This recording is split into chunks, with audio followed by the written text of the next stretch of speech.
హరే కృష్ణ. ఈరోజు గురువు గారు శ్రీమద్ భాగవతము, శ్రీమద్ భగవద్గీత యథాతథము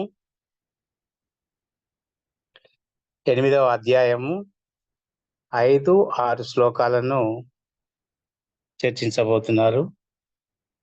ఈరోజు శ్లోకాల సారాంశము: మృత్యువును లేదా దేహత్యాగమును జయప్రదంగా మార్చుటకు ఉత్తమ విధానము. ఈరోజు గురువు గారి ప్రవచనం నచ్చినట్లయితే ప్రతి ఒక్కరూ లైక్ చేయండి, షేర్ చేయండి మరియు సబ్స్క్రైబ్ చేయండి. హరే కృష్ణ.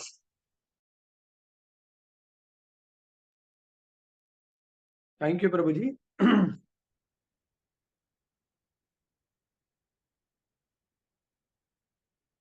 जय श्री श्री राधारमण लाल की जय, जगन्नाथ बलदेव सुभद्रा महारानी की जय, गौरनिताय भगवान की जय, जगत गुरु श्री ప్రభుపాద की जय, श्री श्रीपाद गुरु महाराज की जय. ఈరోజు భగవంతుడు మనకు 8వ అధ్యాయము భగవత్ ప్రాప్తి. ఈ అధ్యాయం పేరే భగవత్ ప్రాప్తి. ఈ భగవత్ ప్రాప్తిలో ఈ 2 శ్లోకాస్ 5, 6 చాలా ముఖ్యమైనవి. ఈ 2 శ్లోకాల సారాంశం అర్థమైందనుకోండి, మిగతా శ్లోకాలన్నీ కూడా చాలా సులభంగా అర్థమవుతాయి. అర్థమవటం అంటే మనము ఆర్ట్ ఆఫ్ డయింగ్ అంటే చాలా ఆనందంగా, డయింగ్ అంటారే పోయి ఈ రోజు పండగ రోజు ప్రభుజీ ఇది నేర్పిస్తున్నాడు అనుకునేరు. చాలా ఇప్పుడు సపోజ్ మనము మా బిఎస్ఎన్ఎల్ అయితే నార్త్ ఈస్ట్కు మనము వెళ్ళాము, ట్రాన్స్ఫర్ లాంగ్ స్టాండింగ్ లో. అక్కడి నుంచి వచ్చిన తర్వాత మన ఎక్కడైతే అనుకున్నామో అక్కడ పోస్టింగ్ వస్తుంది అనుకోండి, ఎవరైనా వెళ్ళేటప్పుడు చాలా కష్టము, కానీ వేరే ఎక్కడో వెళ్ళాల్సి వస్తే దానికంటే బెటర్ నార్త్ ఈస్ట్ మనం మళ్ళీ 2 years తిరిగి రావచ్చు అనుకుంటాము. సో అక్కడికి వెళ్తాము, మళ్ళీ ఇక్కడ వచ్చేప్పుడు నువ్వు ఎక్కడి నుంచి వచ్చావో అక్కడే, అది కాకుండా ఇంకా నీకు ఎక్కడ కావాలంటే అక్కడ పోస్టింగ్ ఇస్తానంటే అక్కడ నుంచి ట్రాన్స్ఫర్ అయ్యేప్పుడు ఎవరైనా బాధపడతారా? ఇక్కడి నుంచి వెళ్ళేటప్పుడు బాధపడతారేమో, కానీ నార్త్ ఈస్ట్ లేకుండా మన ఫ్యామిలీకి చాలా దూరంగా మన పోస్టింగ్ ఉన్నప్పుడు అక్కడి నుంచి తిరిగి వచ్చేప్పుడు చాలా ఆనందంగా రావడం జరుగుతుంది. అదేవిధంగా ఇక్కడ కూడా ఈ మృత్యు అనేది మనం ఏదో కోల్పోతున్నాం ఏం లేదండి. సో జస్ట్ ట్రాన్స్ఫర్ అంటే పూర్వకాలము టెంపరీ డెప్యుటేషన్స్ చాలా ఉండేవి. ఇక్కడికి మనము ఎలా అయితే టెన్యూర్ పీరియడ్ 2 years కొరకు వెళ్ళామో, ఇక్కడ కూడా మనము 100 years పేరుకు 60-70 సంవత్సరాలు కొరకు మనం ఇక్కడికి వస్తాము. అది అయిపోగానే మనం ఒకవేళ ఈ ప్రిపరేషన్ కరెక్ట్ గా లేకుంటే చాలా కష్టం. దానికి మా ప్రీవియస్ బాస్ చెప్పారన్నమాట, అక్కడ మన కేసుల్లో ఇరుక్కుంటే చాలా కష్టం.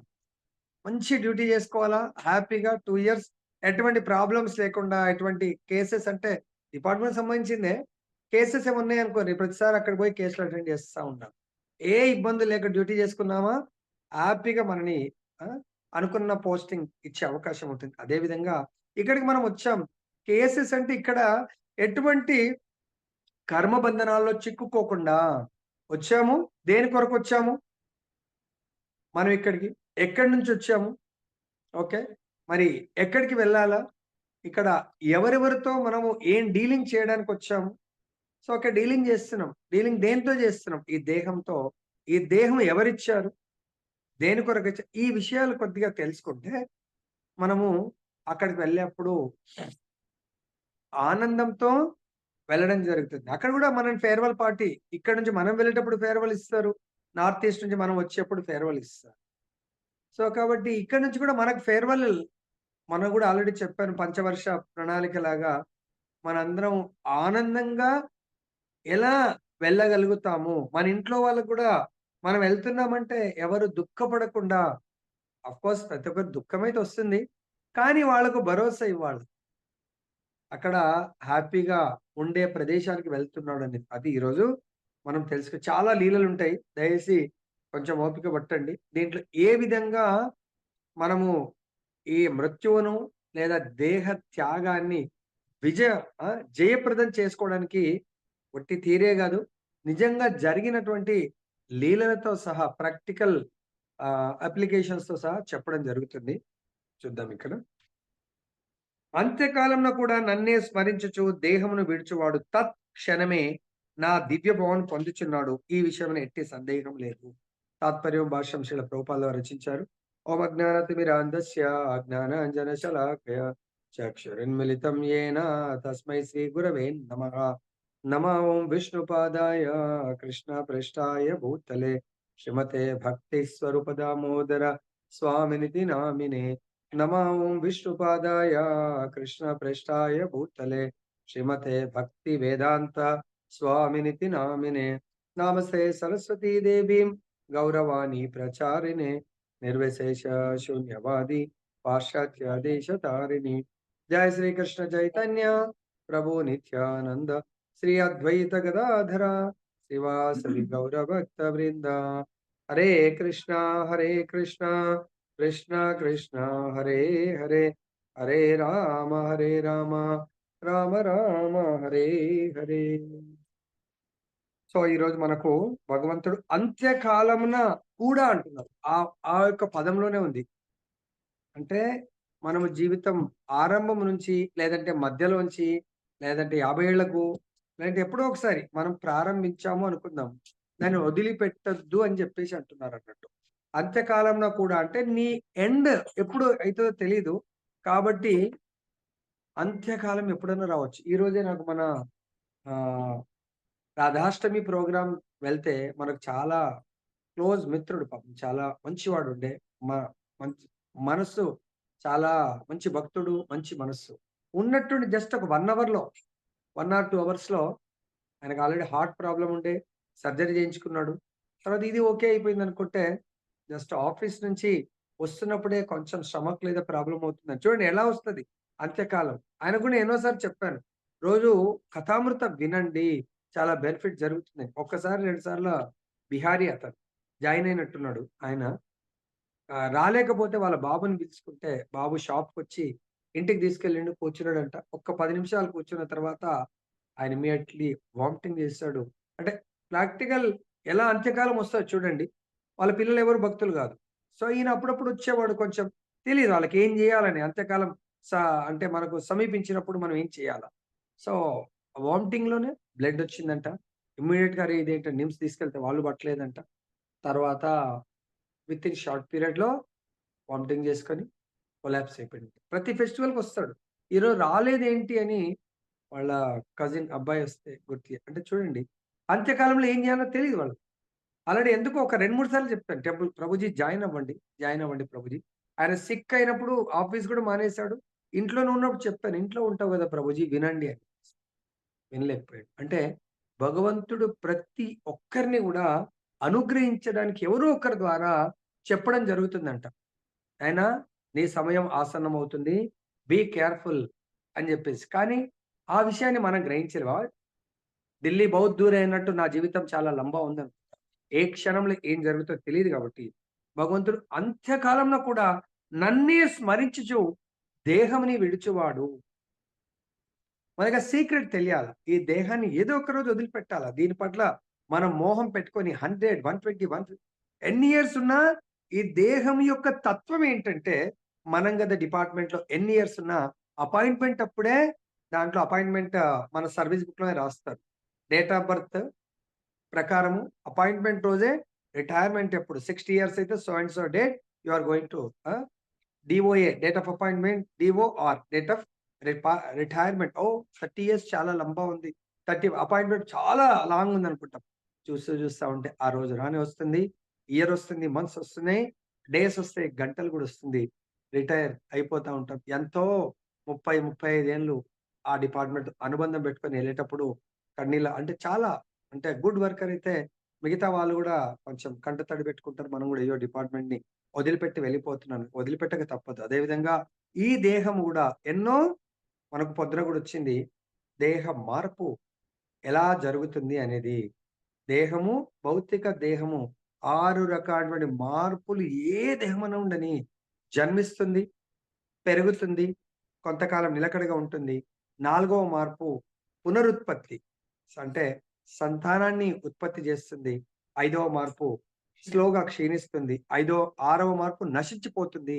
దీన్ని ఎవ్వరు కూడా ఈ చక్రం ఆపలేరు. బద్ధజీవులు. మనం మన కర్మల్ని తీసుకొనొచ్చాము. ఆ కర్మలు ఏవైతే ఎండ్ అయిపోతాయో ఇంకా మనల్ని ఎవ్వరు కూడా ఆపలేరు. కానీ నెక్స్ట్ ఇటువంటి దేహాన్ని తీసుకోకుండా మాత్రం మనల్ని మనం కాపాడుకోగలుగుతాం. అదే జయప్రదం చేసుకోవటము. మృత్యువును లేదా దేహ త్యాగం నుండి జయప్రదం చేసుకోవాలంటే నెక్స్ట్ ఇటువంటి మార్పులతో కూడుకున్నటువంటి భౌతిక దేహాన్ని గ్రహించకుండా అంటే తీసుకోకుండా స్వీకరించకుండా మనము రక్షించుకోగలుగుతాము. ఆ రక్షించుకునే ప్లానే భగవంతుడు చెప్తున్నాడు.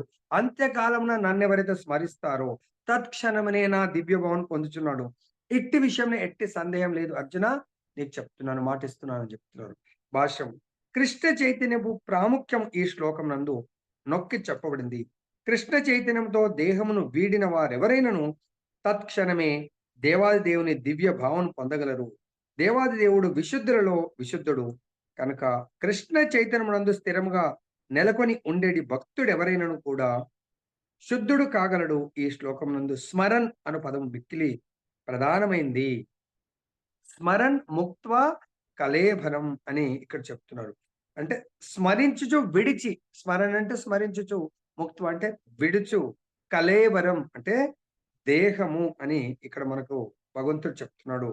ఈ శ్లోక స్మరణ అనే పదం మిక్కిలి ప్రధానమైంది. భక్తియుక్త సేవతో కృష్ణ చైతన్యమును అభ్యసింపని పరిశుద్ధాత్మునికి అపరిశుద్ధాత్మనికి శ్రీకృష్ణుని స్మరించుట అసాధ్యము.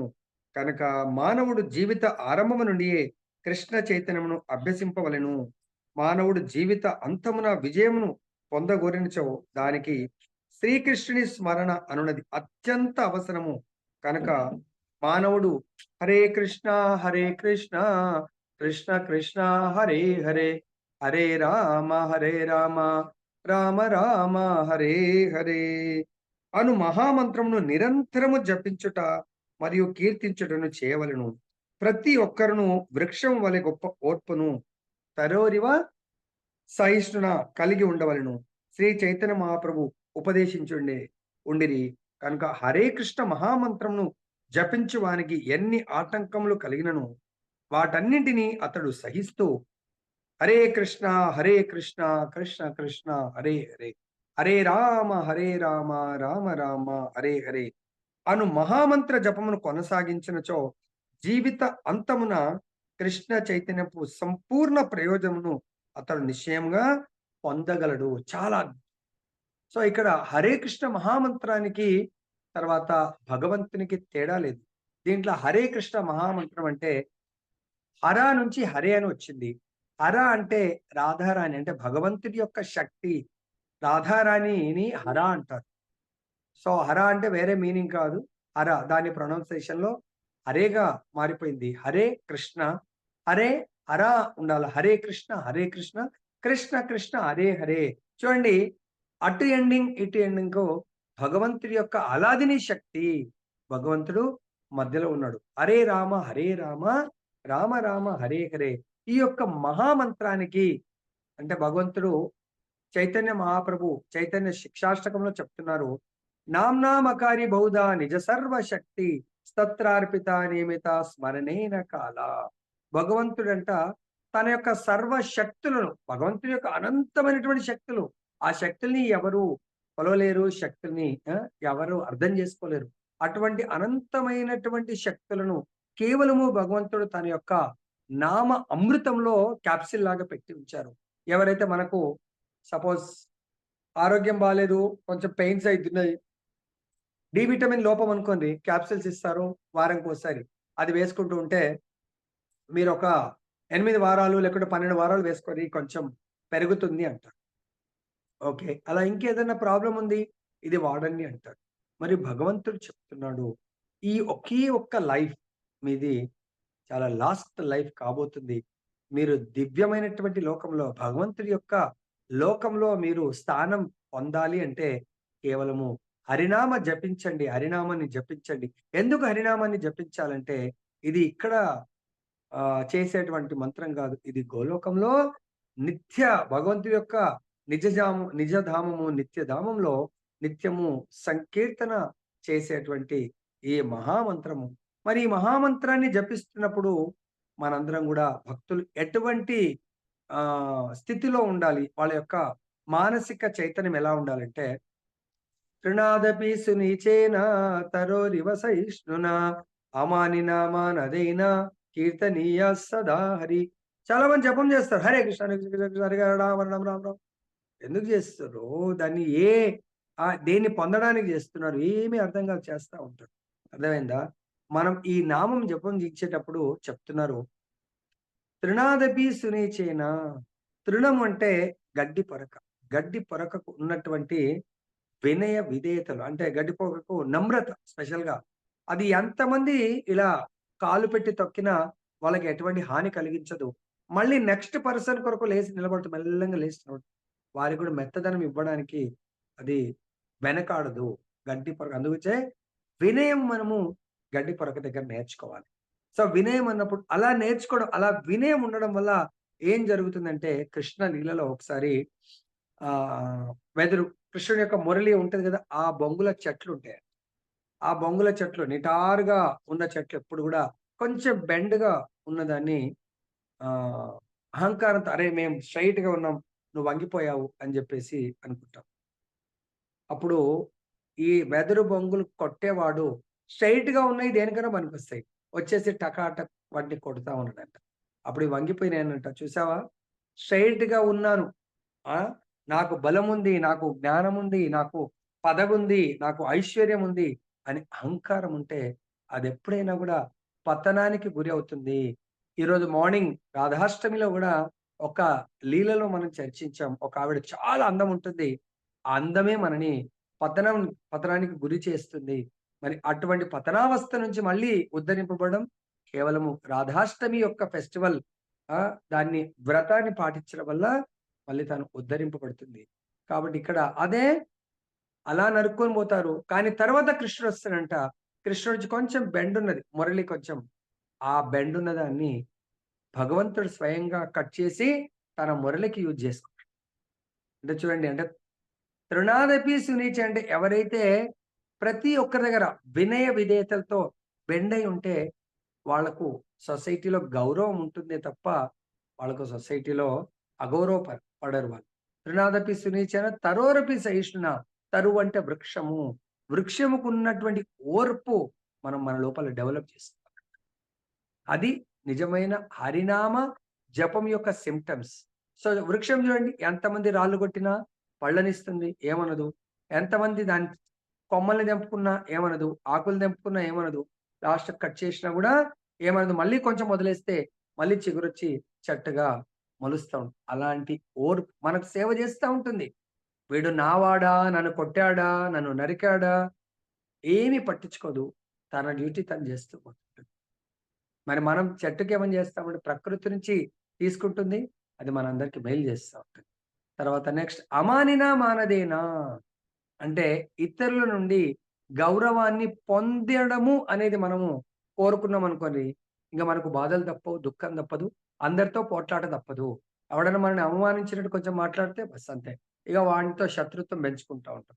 సో ఎలా అయితే ఇక వృక్షము, పశువులు శత్రుత్వాన్ని పెట్టుకోవట్లేదు, కానీ మానవులమైనటువంటి మనము, మన యొక్క గోల్ అంత్యకాలంలో భగవద్ధామం వెళ్ళాలి. మరి ఇలా ఇంతమందితో శత్రుత్వాలు, రుణానుబంధాలు పెట్టుకుంటే ఎలా వెళ్తాం?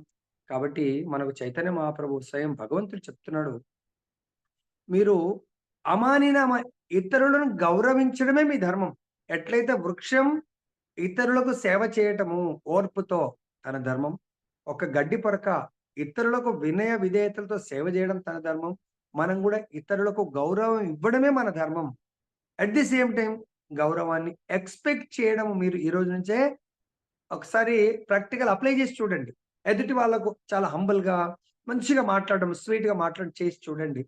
చిన్నోడిని కూడా పెద్ద అంటే గొప్పగా పలకరించడం, కొన్నిసార్లు అన్నా చిన్న ఏజ్ అయినా కూడా అన్నా బాగుండు, లేకుంటే ఏదైనా మంచిగా ఆయన సంతోషపడేట్టుగా పలకరించి చూడండి, ఎంత ఆనందంగా మాట్లాడు. అర్థమైందా? చైతన్య మహాప్రభు చెప్తున్న అమానినా మానదేనా, అది ఎప్పుడు వస్తుంది? కీర్తనీయ సదారి, నిత్యము భగవంతుడి నామం చేసినప్పుడు. మన ఇంట్లో వైఫ్తో కూడా చాలా మంచిగా స్వీట్గా హంబుల్గా మాట్లాడండి, సరిపోతుంది. పిల్లలతో కానీ అది ఎప్పుడు వస్తుంది? మన మనకు ఈగో సాటిస్ఫై కానప్పుడు ఇష్టం ఉన్నట్టు మాట్లాడిస్తాం. సో కాబట్టి ఇక్కడ మనకు హరినామము చేసేప్పుడు ఆ విధంగా ఉండాలా.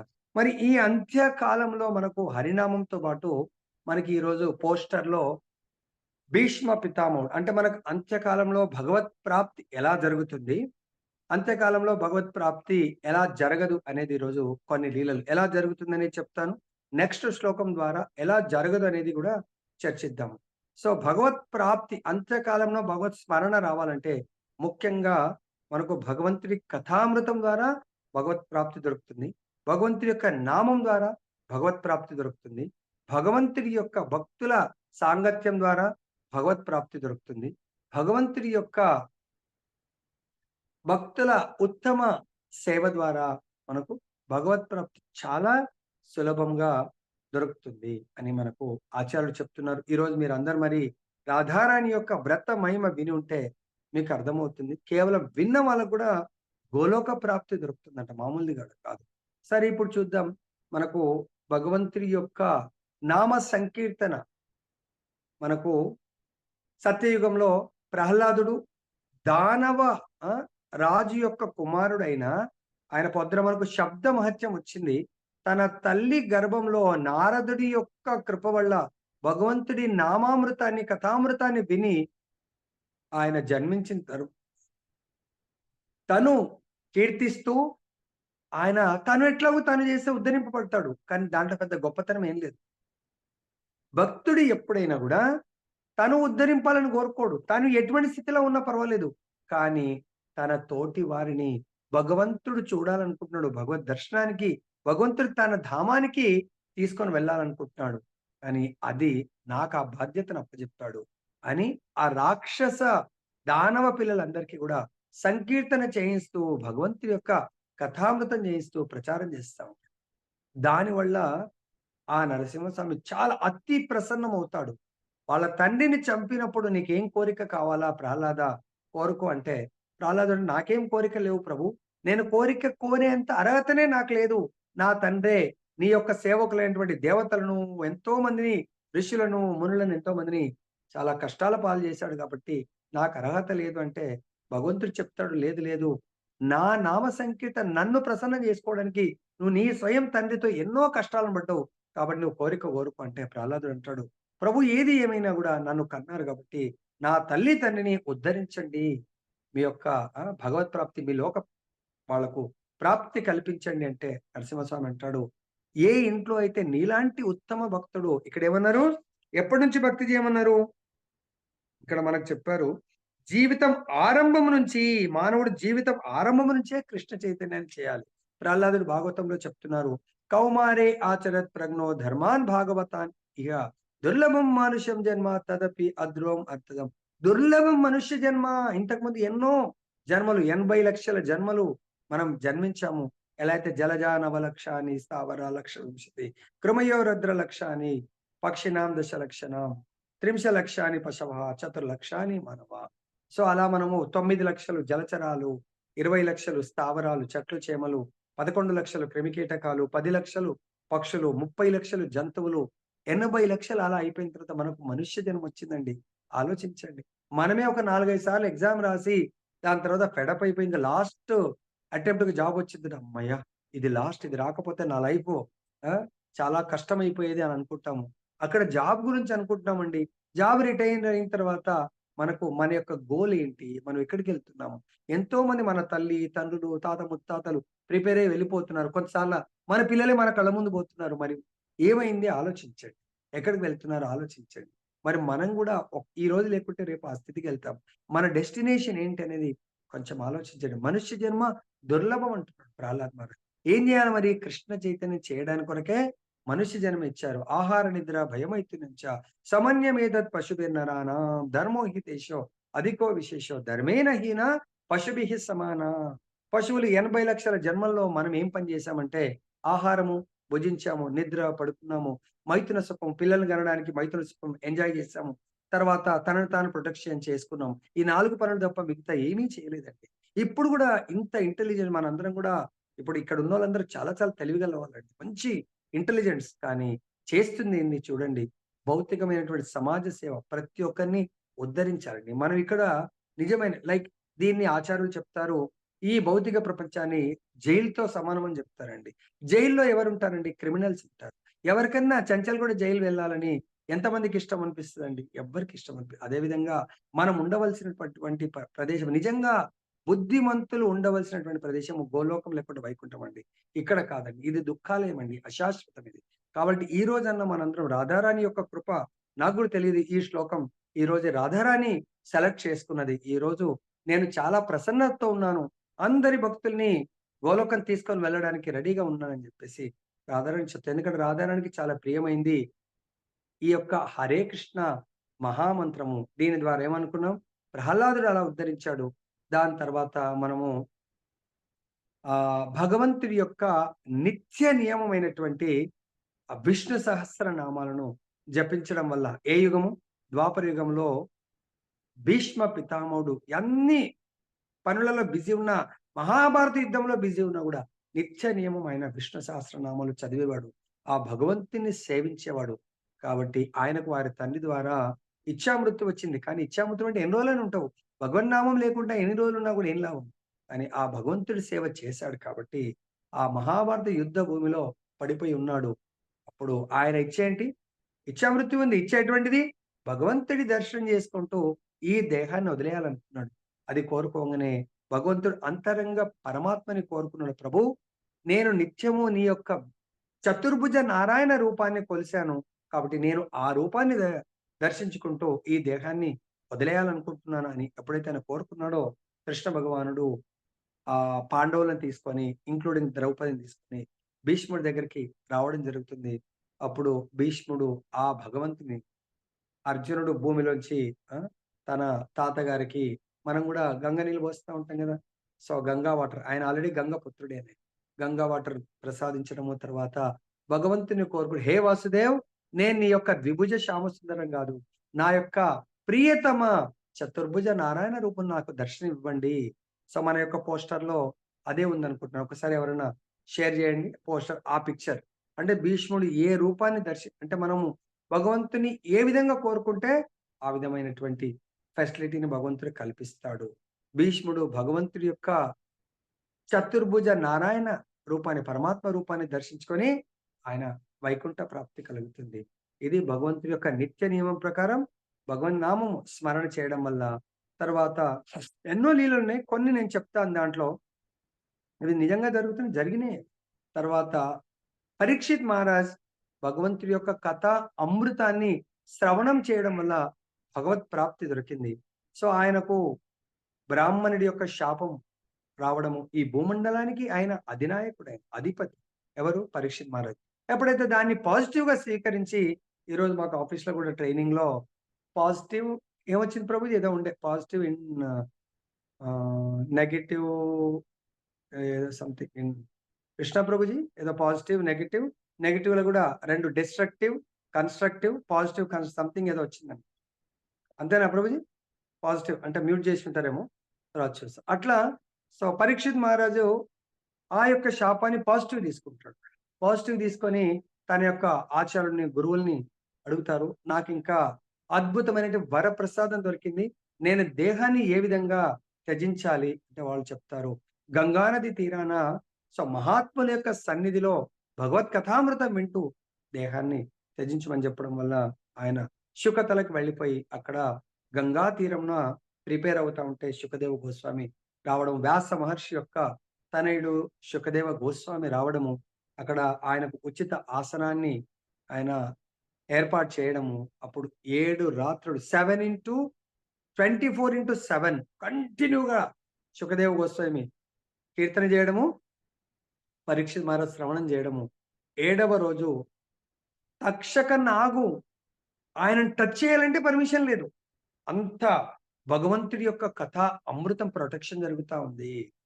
అని శాపమైతుంది. కానీ అంటే టచ్ చేయాలంటే టచ్ చేయలేకపోతుంది. అప్పుడు ఎప్పుడైతే భగవంతుడి యొక్క నామము కథామృతం సంపూర్ణమైందో అప్పుడు ఈ దేహంలోంచి స్వయంగా పరీక్షిత్ తన తనంతట తానుగా ఈ దేహం నుంచి ఎప్పుడైతే వెళ్ళిపోతుండో విష్ణు దూతలొచ్చి ఆయనని వెల్కమ్ చెప్తూ తీసుకొని వెళ్తుంటే అప్పుడు ఆయన వెళ్ళిపోయిన తర్వాత ఆ తక్షక నాగుకు పర్మిషన్ దొరికింది. శవాన్ని ఎప్పుడైతే టచ్ చేసిందో ఆయన యొక్క తక్షకుడి యొక్క విషం అంత పవర్ఫుల్. టచ్ చేయగానే బాంబ్ బ్లాస్ట్ లాగా అది కాలిపోవడం జరిగింది. అంటే చూడండి, భగవంతుడి యొక్క కథామృతం వల్ల భగవత్ ప్రాప్తి దొరికింది. తర్వాత మనకు భీష్ముడిది అయిపోయింది. తర్వాత మనము భగవంతుడి యొక్క శుద్ధ భక్తుల సాంగత్యంతో ఎలాంటి పరివర్తన జరుగుతుంది. ధృతరాష్ట్రుడు ఉన్నాడు, చాలా పరమ మూర్ఖుడు ఆయన. ఈ మహాభారత్ ఇంత జరగడానికి ధృతరాష్ట్రుడు, దుర్యోధనుడు ముఖ్య కారకులు. అంటే వాళ్ళు ఈ భౌతిక భోగాలకు, ఈ ఇంద్రియ భోగాల పట్ల చాలా ఆకర్షితులైనట్టు. ఇంద్రియ భోగమే వాళ్ళ జీవితం లాగా బతుకుతా ఉంటారు. సో ఎప్పుడైతే మహాభారత యుద్ధం అప్పుడు విదురుడు, దుర్యోధనుడు తన రాజ్యాన్ని నుంచి వెళ్ళిపోమన్నప్పుడు వెళ్ళిపోయి యాత్రలకు వెళ్ళిపోతాడు. మొత్తం వెళ్ళి అప్పుడు కృష్ణుడు కూడా సో ఆ మొత్తం యాత్రలో ఉంటాడు. సో తిరిగి వచ్చిన తర్వాత ఆ విదురుడు కృష్ణుడు వెళ్ళిపోయే ముందు భాగవతామృతాన్ని ఉద్ధవుడికి బోధిస్తాడు. అందుకే దాన్ని ఉద్ధవ గీత అంటారు. ఆ ఉద్ధవ గీతని ఉద్ధవుడు వింటాడు, మైత్రేయ ముని వింటారు, వాళ్ళిద్దరు. సో అప్పుడు కృష్ణుడు వెళ్ళిపోయిన తర్వాత విదురుడు ఉద్ధవుని కలుస్తాడు. నాకు ఇలా అశాంతిగా ఉంది, నాకు భగవంతుడి బోధన చేయండి అంటాడు. ఇప్పుడు అంటాడు ఉద్ధవుడికి తండ్రి లాంటిది, పెద్దవాడు కాబట్టి నేను మీకు బోధించలేను, మీరు మైత్రేయుడి దగ్గరికి వెళ్ళి, ఆయన మహాముని, ఆయన సో గొప్ప ఋషి, ఆయన దగ్గర వెళ్ళి వినండి అంటాడు. ఎప్పుడైతే ఆయన దగ్గర వెళ్ళి ఈ భగవత్ ప్రాప్తి జ్ఞానాన్ని పొంది రావడం జరుగుతుంది. మనం ఎప్పుడైతే జ్ఞానాన్ని పొందుతున్నామో మన లోపల ఉంచుకోవద్దు. అది మన ఉద్ధరణ కొరకు మనం ఉపయోగించుకుంటే మనం వేస్ట్. పశువులు, పక్షులు, చెట్లే ఇతరులకు మేలు చేస్తున్నప్పుడు మనం ఏం చేస్తున్నామండి ఆలోచించండి. వస్తాడు రాగానే పాండవుల మీద ఇంకా ఆధారపడి ఈ భౌతిక భోగాలని ధృతరాష్ట్రుడు అనుభవిస్తూ ఉంటాడు. అప్పుడు విదురుడు అంటాడు, ఇప్పటికే నువ్వు చాలా ఓల్డ్ అయిపోయావు, ఇంకా ఎందుకు వాళ్ళ మీద భారంగా ఉంటావు, వెళ్ళి హాయిగా ఇప్పటికన్నా న్యాచురల్ డెత్ వస్తే నీ కర్మలను మళ్ళీ అనుభవించాల్సి వస్తుంది. న్యాచురల్ డెత్ కంటే ముందే నువ్వు తపస్సు చేసి అప్పుడు ఆ యొక్క మృత్యువుని ఆహ్వానించి, yes I'm ready, please come అని చెప్పేసి ఆ మృత్యు దేవతను ఆహ్వానించు. అప్పుడు నువ్వు అద్భుతంగా, ఎందుకంటే మృత్యుదేవత వస్తుందంటే మనం హరే కృష్ణ కృష్ణ కృష్ణ హరే హరే, హరే రామ్ రామ రామ హరే హరే. నా యమదూతలు వస్తారు, నా యొక్క పాప కర్మలు కూడా మనం వెంటాడు. ఎప్పుడైతే మృత్యుదేవత అంటే మనల్ని దీంట్లోంచి తీసుకొని వెళ్ళటం. అప్పుడు ఎప్పుడైతే నామము తీసుకుంటూ మనం మృత్యుని ఆహ్వానిస్తామో ఇప్పుడు మన కొరకు విష్ణుదూతలు వైకుంఠం నుంచి, గోలోకం నుంచి వాళ్ళు వచ్చి భగవంతుడి యొక్క ధామానికి తీసుకొని వెళ్ళిపోతా ఉంటారు. సో ఇది ఎవరి లీలలో? ధృతరాష్ట్రుడు ఈయన యొక్క బోధనలు విని ఇంకా రాజ్యాన్ని త్యజించి గాంధారితో సహా వానప్రస్థాశ్రమం అంటే జంగల్లోకి వెళ్ళి అక్కడ భగవంతుడి గురించి ధ్యానం చేసి స్వయంగా వాళ్ళ శరీరంలోంచే నిప్పుని ప్రకటితం చేసుకొని శరీర త్యాగం చేసి భగవంతుణ్ణి పొందగలుగుతారు. సో భగవంతుడు ఎన్ని పాపాలు చేసినా నాకు శరణాగతి పొందితే నేను తప్పకుండా వాళ్ళ యొక్క పాపాలను పారద్రోలి ఆ లోకానికి వచ్చే ఏర్పాటు చేస్తానని చెప్పడం జరిగింది. ఇలా మనము ఎన్నో లీలలు భగవంతుడివి మనం చర్చించుకోవచ్చు. సో దీంట్లో భగవంతుడి యొక్క నామం గురించి వచ్చింది కాబట్టి కలియుగంలో చైతన్య మహాప్రభు స్వయం కృష్ణ భగవానుడు. ఆయన కృష్ణ భగవానుడు ఎందుకు చైతన్య మహాప్రభు రూపంలో వచ్చారంటే, ద్వాపర యుగంలో రాధారాణి యొక్క అందము, ఆమె యొక్క భావము, ఆమె ప్రేమకు కృష్ణుడు స్వయంగా అసలు ఏమీ అర్థం చేసుకోలేకపోతున్నాడు. ఆమె అందాన్ని కూడా అసలు మోహితుడైపోతా ఉన్నాడు. సో ఆమె యొక్క సేవలో ఆయన మంత్రముగ్ధుడైపోతున్నాడు. అప్పుడు ఆయనకు అనిపిస్తుందంట, ఈమె నేను ఎలా అర్థం చేసుకోవాలి అనుకొని అప్పుడు రాధారాణి యొక్క భావాన్ని మూడుని తీసుకొని, కలర్ని తీసుకొని, గౌరాంగి రాధారాణి తప్త కాంచన గౌరాంగి అంటే మౌల్టెన్ గోల్డ్ కలర్ ఉంటుంది. ఆ కలరు, ఆ భావాన్ని తీసుకొని, అంటే భగవంతుని సేవించాలి అనే భావాన్ని తీసుకొని ఆయన కలియుగంలో 1486వ సంవత్సరంలో అవతరిస్తారు. ఆ అవతరించినప్పుడు భగవంతుడు దేని గురించి అవతరించారు? సంకీర్తన ఉద్యమాన్ని, గోలకేర ప్రేమదన హరినామ ప్రచారం చేయడానికి భగవంతుడు వస్తాడు. ఆ ప్రచారంలో దేవతలందరూ కూడా అవతరిస్తారు, వాళ్ళు కూడా జన్మ తీసుకుంటారు. ఈవెన్ బ్రహ్మదేవుడు కూడా ద్వాపర యుగంలో ప్రభు మీ యొక్క పాదధూళి చరణదాస్‌గా నాకు ఎందుకంటే ద్వాపర యుగంలో బ్రహ్మదేవుడు కృష్ణుడికి అపరాధం చేసేసాడు. కాబట్టి కృష్ణుడికి అపరాధం చేసిన వాళ్ళు ప్రాయశ్చిత్తం కొరకు భగవంతుని వేడుకున్నప్పుడు భగవంతుడు నెక్స్ట్ లైఫ్‌లో మ్లేచ్ఛ అంటే ముస్లిం ఫ్యామిలీలో ఆయనకు జన్మ తీసుకునే అవకాశం ఇస్తాడు. ఆయన పేరే హరిదాస్ ఠాకూర్ స్వయం బ్రహ్మ. సో, ఇక్కడొచ్చి ఆయన ఏం చేస్తా ఉంటాడు? నిత్య నిరంతరము భగవంతుడి నామము 3,00,000 నామాలు చేస్తాడు. హరే కృష్ణ, హరే కృష్ణ, కృష్ణ కృష్ణ హరే హరే, హరే రామ రామ రామ హరే హరే. హరే కృష్ణ, హరే కృష్ణ, కృష్ణ కృష్ణ హరే హరే, హరే రామ రామ హరే హరే. 3,00,000 నామాలు. ఆ నామాలు ఒకే ఒక్క లైఫ్. నామాలు చేయడం వల్ల ఆయనకేం ఫలితం దొరికిందంటే, అంత్యకాలంలో ఎలా అయితే మిగతా వాళ్ళకి దొరికిందో, అంత్యకాలంలో ఇంకా ఆయనకు చాలా ఓల్డ్ ఏజ్ అయిపోతాడు. చైతన్య మహాప్రభు స్వయంగా ఉంటాడన్నాడు. ఆ ఫోటో కూడా ఎవరైనా ఉంటే పెట్టండి. ఆయనకి ఎటువంటి సుకృతి చైతన్య మహాప్రభు స్వయంగా హరిదాస్ ఠాకూర్‌ని తీసుకొనెళ్ళి లాస్ట్‌కు శ్రద్ధ కర్మ చేయడం జరుగుతుంది. హరిదాస్ నీకేంటి కోరిక? ఇప్పుడు గూడా ఆయన పూరి జగన్నాథ్‌లో శుద్ధ బకుల ట్రీ అని చెట్టు ఉంటుంది. దాని కింద కూర్చుని రోజు 3,00,000 నామాలు చేసేవాడు. ఆయన యొక్క సమాధి మందిరం ఉంది. ఎవరైనా పూరి జగన్నాథ్ వెళ్తే చూడండి. ఆ చెట్టు కింద ఇప్పుడు గూడా అది 500 ఏళ్ల నుంచి ఉంది. నామం చేసేవాడు. ఆయన వెళ్ళిపోయే రోజు భగవంతుడికి తెలుస్తుంది. హరిదాస్ నీకేం కోరిక ఉందంటే, ప్రభు నా అంతిమ కోరిక కేవలం మీ పాద పద్మాలను చూసుకుంటూ ఈ శరీరాన్ని వదిలేయాలనుకుంటున్నాను. సరే నీ కోరిక నెరవేరుతుందని చెప్పేసి చెప్తాడు. నెక్స్ట్ డే ఆయన వెళ్ళిపోతా ఉంటాడు. చైతన్య మహాప్రభు కూర్చుంటాడు. ఇలా ఆ చైతన్య మహాప్రభుని చూస్తూ జపాన్ని చేసుకుంటూ హరే కృష్ణ, హరే కృష్ణ, కృష్ణ కృష్ణ హరే హరే, హరే రామ రామ రామ హరే హరే. ఆ భగవంతుడి పాద పద్మాలను చూస్తూ, భగవంతుడి ముఖాలను చూస్తూ భగవంతుడి మీదనే పడిపోయి తన శరీరాన్ని వదిలేస్తాడు. అప్పుడు శరీరాన్ని వదిలేసి భగవంతుడు తన స్వహస్తాలతో హరిదాస్ ఠాకూర్‌కు అదే సముద్రం ఒడ్డున మొత్తం శ్రాద్ధ కర్మ అన్ని కూడా చేయడం జరుగుతుంది. ఎట్లయితే రామచంద్రుడు తన యొక్క రామచంద్ర లీలలో స్వయం తండ్రికి అంత్యక్రియలు చేయలేకపోతాడు గాని, ఎవరికి చేస్తాడు? జటాయువుకి చేస్తాడు. ఎందుకు?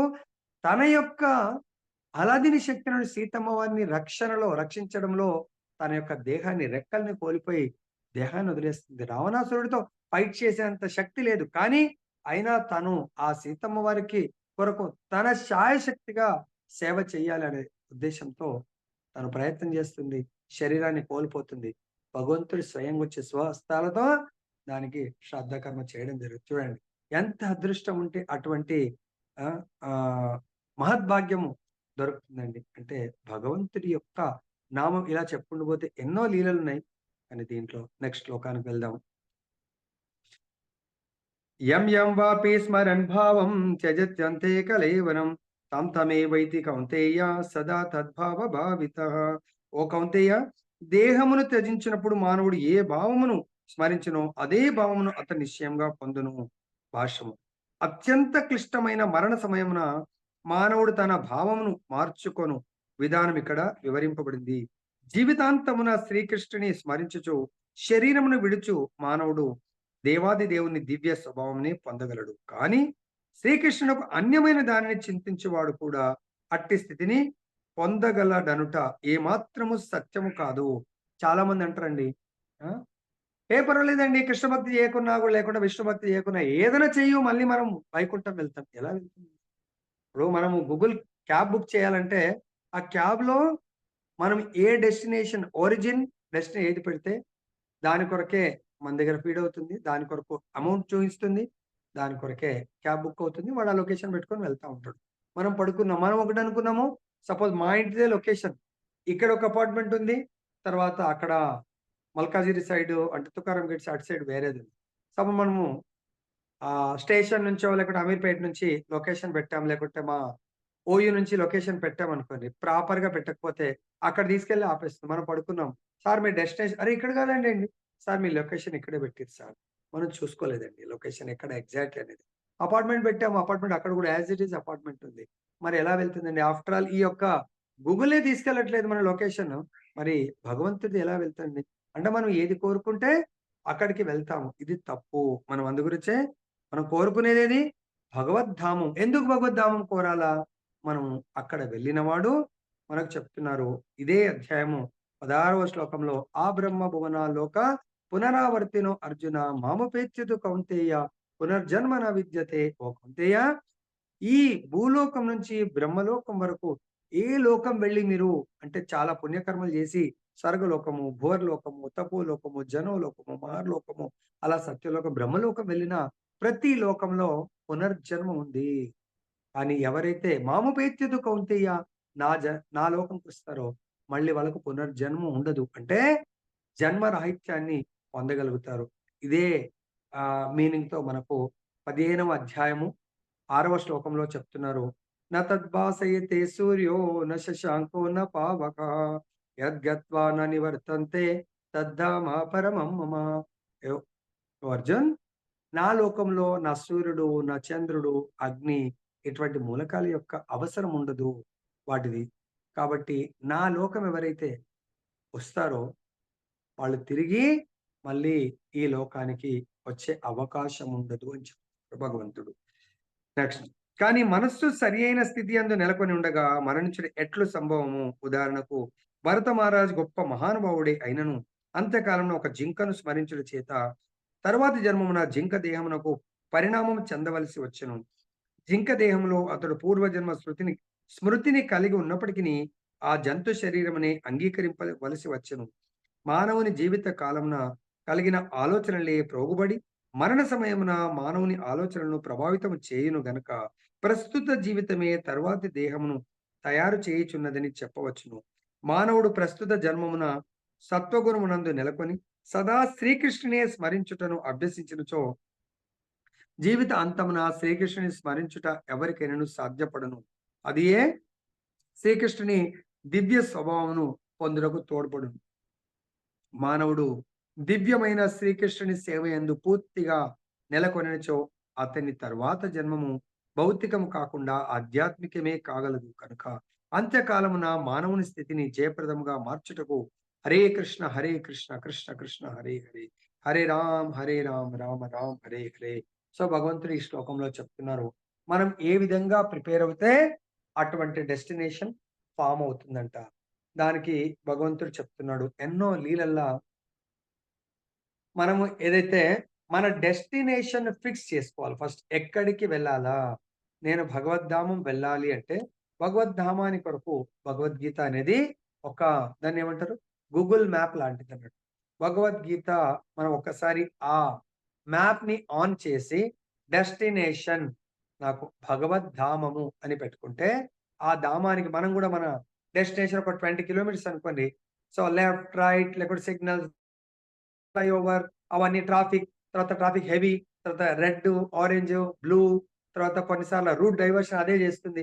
ఈ రూట్ లో చాలా ట్రాఫిక్ ఉంటే ఇంకో రూట్ డైవర్షన్ చేస్తుంది. అలానే భగవంతుడు ప్రతి అధ్యాయంలో మనకు కొన్ని టెక్నిక్స్ చెప్తా ఉన్నారు. ఎలా ఈ హడిల్స్ అని ట్రాఫిక్ ని ఎలా దాటాలి, ఎలా భవబంధాలని దాటాలి, ఎలా ఈ బంధాల్లో మనం అంటే ట్రాఫిక్ జామ్ లో చిక్కుకొనకుండా వేరే రూట్ ఎలా వెళ్ళిపోవచ్చు అనేది భగవంతుడు మనకు చాలా సులభంగా చూయిస్తున్నాడు. దానికి మనం చూసినట్టయితే పాండవులు ఉన్నారు. వాళ్ళకి పెద్ద రాజ్యంతో మోజు లేదు, మమకారం లేదు, వాడి పట్ల ఆసక్తి లేదు.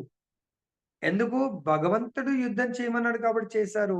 ఈవెన్ వాళ్ళ యొక్క ఆహ్, ఒకసారి అరణ్యవాసంలో ఉన్నప్పుడు వీళ్ళు గూడా దుష్టులు, దుర్మార్గులు ఎప్పుడూ సాధువులను శిక్షించడమే అంటే వాళ్ళని సతాయించడమే వాళ్ళ ధర్మం.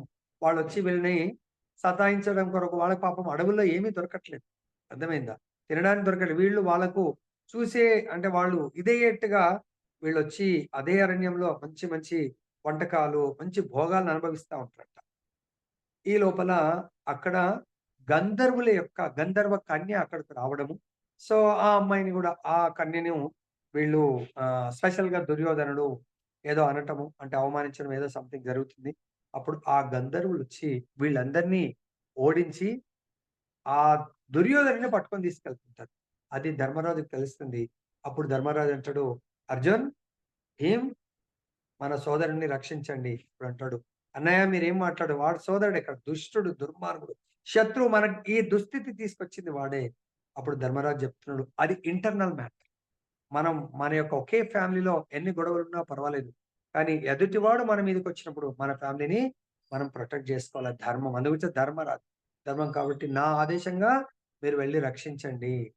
సో, అప్పుడు ఇద్దరు వెళ్లి వాళ్ళందరితో పోరాడి రక్షిస్తారు దుర్యోధనుని. అంటే ధర్మాత్ములు ఎప్పుడు కూడా వాళ్ళు ధర్మం యొక్క ఆదేశాలు పాటించడమే.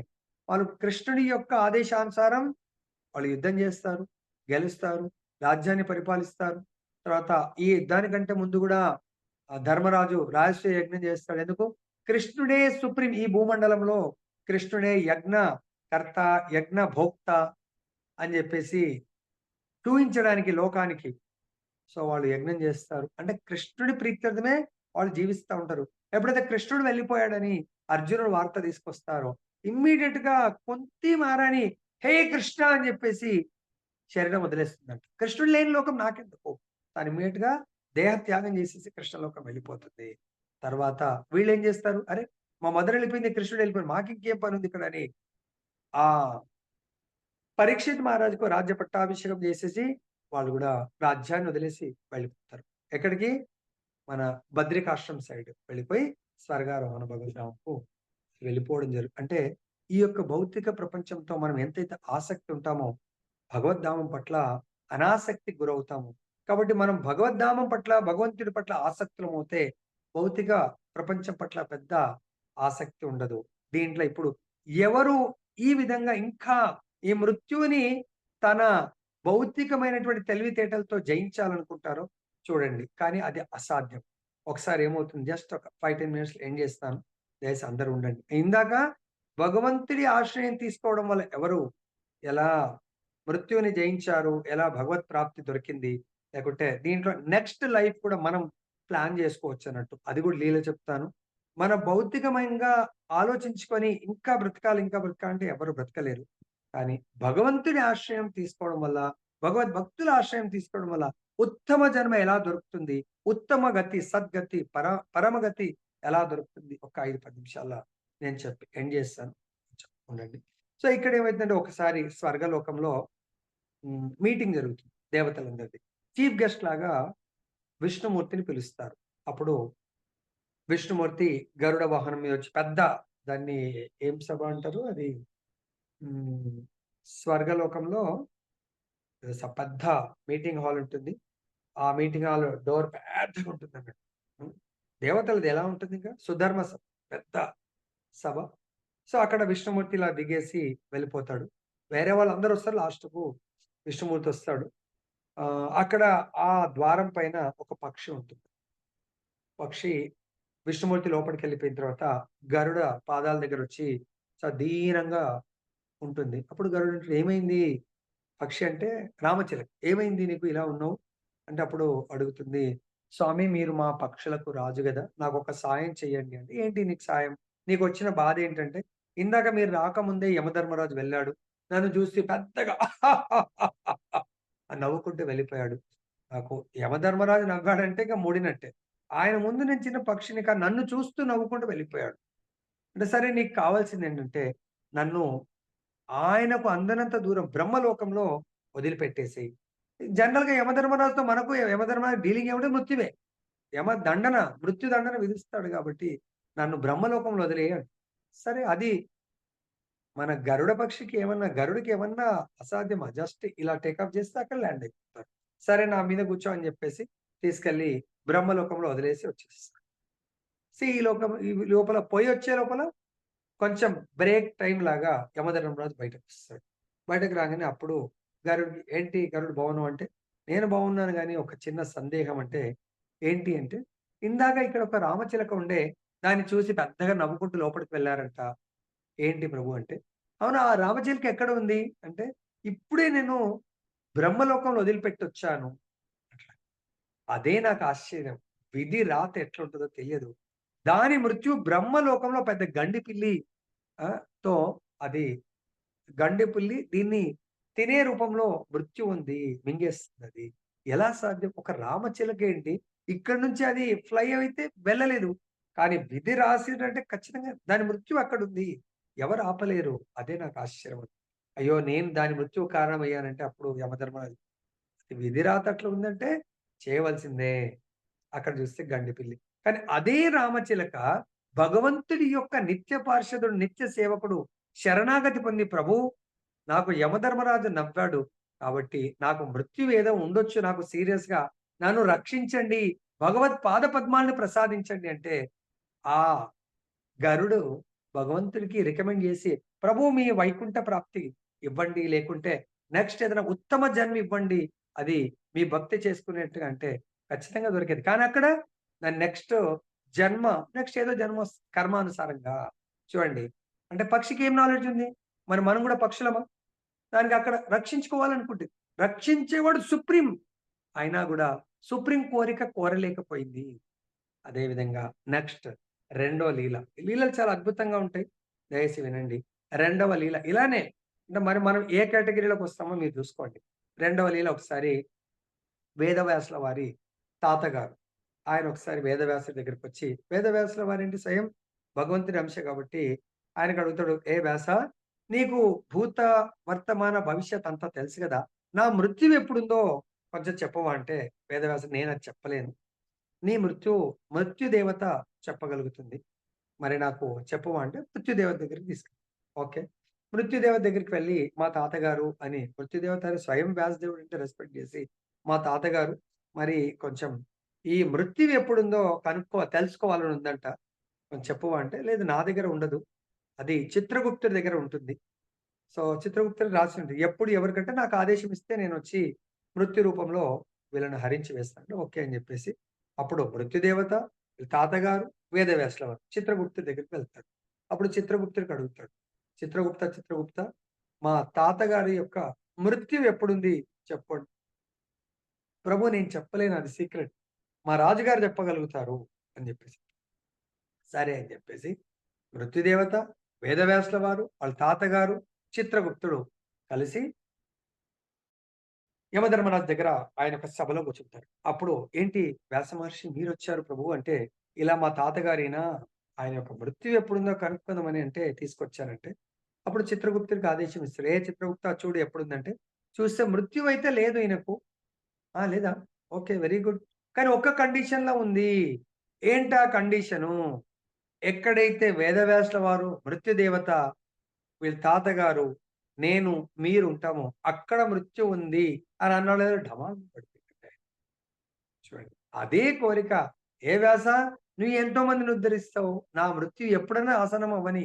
నాకు మృత్యువు నుంచి ఆహ్, విజయాన్ని చేకూర్చే మార్గాన్ని చెప్పండి" అని ఉంటే, ఆయన మృత్యువుని జయించేవాడు.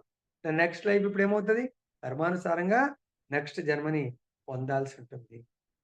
సో, కాబట్టి ఇక్కడ మనం మన యొక్క ఇంటెలిజెన్స్‌ని ఉపయోగించాలి. సో, ఇంటెలిజెన్స్ మన కోరికలు గూడా ఆ విధంగా ఉండాలి. మరిక్కడ భరత మహారాజ్ యొక్క లీలతో మనం ఎండ్ చేద్దాం. అంటే ఆయన గూడా చాలా గొప్ప భక్తుడు. ఈ భారతదేశం ఆ భరత మహారాజ్ మీదనే వస్తుంది. ఆయన చాలా చిన్న ఏజ్‌లోనే చాలా జ్ఞాని, మంచి భక్తుడు.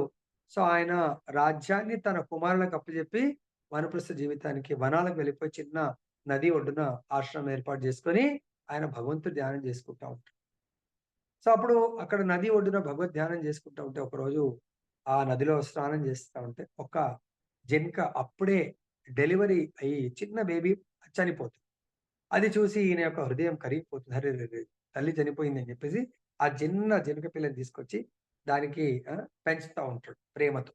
సో, దాంతో ఎలా అయిపోయింది అది కూడా దానికి చాలా ప్రేమ. పడుకుంటే పక్కలో పెట్టుకుంటాడు. ఎక్కడ కందమూలాలు తీసుకురావడానికి దాన్ని తీసుకొనెళ్తాడు. ఒకవేళ నదిని దాటాలంటే దాని పైన కూర్చోబెట్టుకొని వెళ్తా అలా ఇక అది లేకుండా ఆయన జీవించలేకపోతున్నాడు. అంటే దానికి సమయం కేటాయించడం వల్ల తన యొక్క సాధన సమయం తగ్గిపోయింది. సో, ఒకసారి ఆయనకింకా ఎవరికైనా మృత్యువు రావాల్సిందే గదా!